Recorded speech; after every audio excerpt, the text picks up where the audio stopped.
So I'm Shruti. I started a pet care company in Bangalore called Floop. It's been about a year. What we do is we essentially work with different pet care service providers. The ultimate objective is to make the whole industry more streamlined and more structured under one platform. So we hope to be that one-stop platform.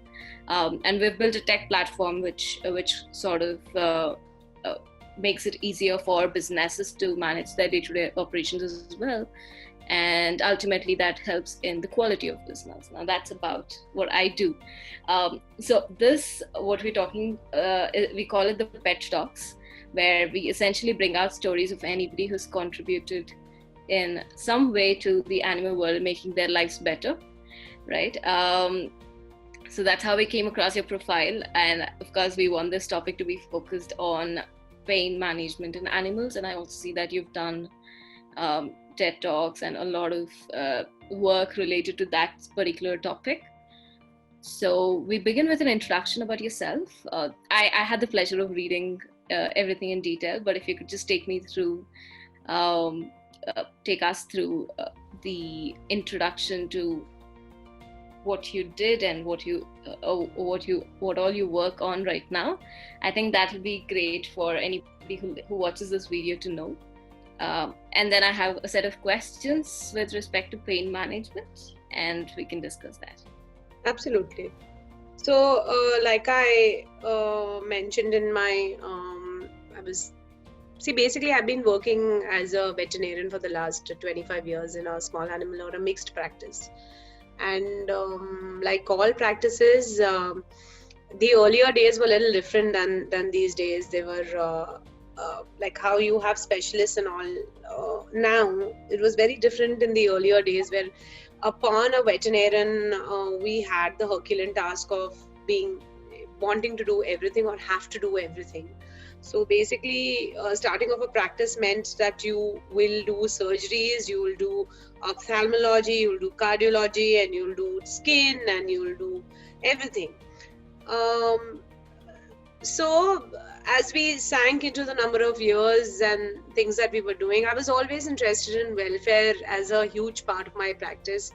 And I began as a person who had a love for animals, and it just transpired into being a veterinarian as destiny wanted it to be. So that part of me always stood straight, and it's still standing very straight, and I don't allow those two personalities. They're two different personalities, a professional personality of Dr. Deepa and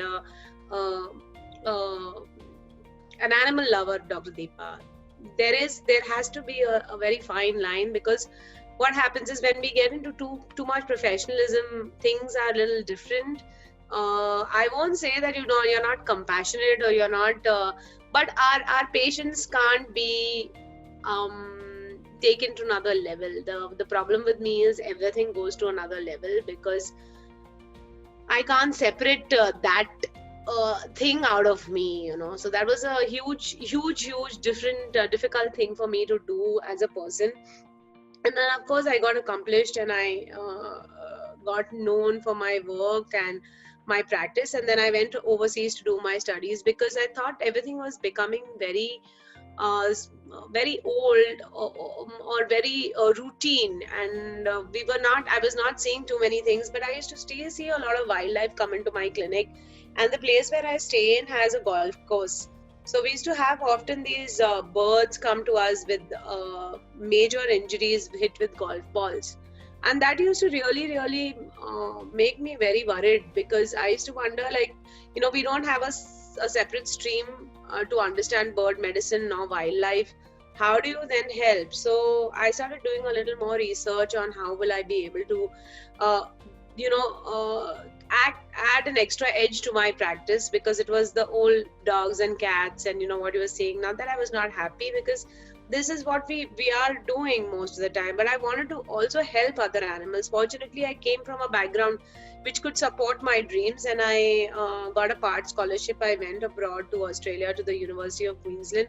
I did what you call as certain courses and a second master's degree, which included bird medicine and little wildlife work. I had the good fortune of visiting Steve Irwin's zoo, and seeing work, like basically not exactly shadowing, but seeing how he works in the zoo and handling snakes and other poisonous animals like reptiles. And I was really taken aback. And when I came back home after those 3 years of my studies, I really felt very, very more sort of more established in my head that I need to also help other animals. And that's how this whole thing began. I started working with birds at that time, and people didn't really do bird medicine, but I had an edge over understanding. And then I did a lot of work with wildlife. And then as time moved on, my practice became a mixed practice. I started helping a lot of NGOs, started doing a lot of more work, and strays, obviously, because like I said, I was very fortunate that I could exist and work with a lot of street animals and bring them home, take care of them, because I come from a business background, and my parents were very supportive. They never said no. I had monkeys at home for 9 years, and one was a maimed animal, and we had a big house in Bombay, so it was again a very fortunate thing. And then these animals were an integral part of my being, and taking care of them became an integral part of me, as well as my work came to a forefront. So as years passed, and I felt that, oh, you know what, now is the time to also put all these things into a clinic sense of it. Like, I never thought of growing a practice into a business. I never felt that necessity. And I was, like I said, I was very fortunate to have parents who never forced me into anything. But because I was good in what I did, and I did with a lot of passion what I did, my work just grew, took me to places. I got recognized for my work. And I saw myself sitting as a board of director in a pain management academy overseas. I contested for those elections and I won, and it was really great. And my mentor, Dr. Mike Petty, who actually practices pain medicine, got me where I am today. And then I got on the board of the International Veterinary Academy of Pain Management last 5 years back. And then the journey just changed. Like, everything for me just changed out there. I must say this, I haven't shared this with anybody. In this time I had the good fortune of meeting Mr. Ratan Tata, who actually, I met him in person, and we were talking about his dog who had a mobility issue. And so, a lot of good things happened to me. I got a pat on my back from Mr. Ratan Tata for, the work I was doing, and he also encouraged me, and he also, it was just a different thing, just sitting with the iconic man. What a person could feel.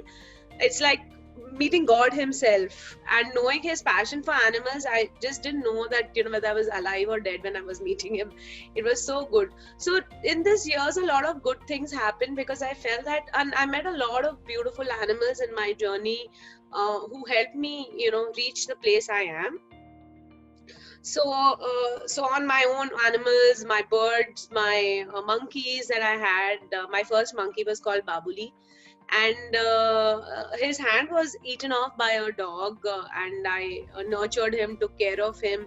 So, like I said, this journey has been a very pleasant journey, full of achievements and lots of ups and downs, because things don't come easy to you.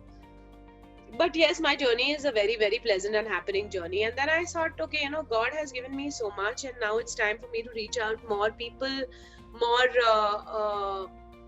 more animals need help. And then when I became a board of director and I was introduced to the concept of pain management, like I'm saying, things changed for me completely. I could not believe the fact that, animals can go through so much pain, and also the fact that, how much do we miss out when we are as individuals or as vets and in understanding pain. So that became like a huge part of my understanding, to educate people, even my clients, because obviously I'm doing this daily exchange with so many people I'm meeting.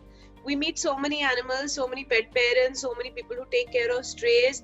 I'm actually now a trustee for Kalote Animal Trust. My founder, Samir Vora, he and I share the same dream about, we have around 400 odd animals that we have sheltered in our shelter right now. And when you start prophesizing the fact that these animals do feel pain, and they have to be first understood, the kind of pain, or what is the category of pain that they're showing, or how much pain they are in.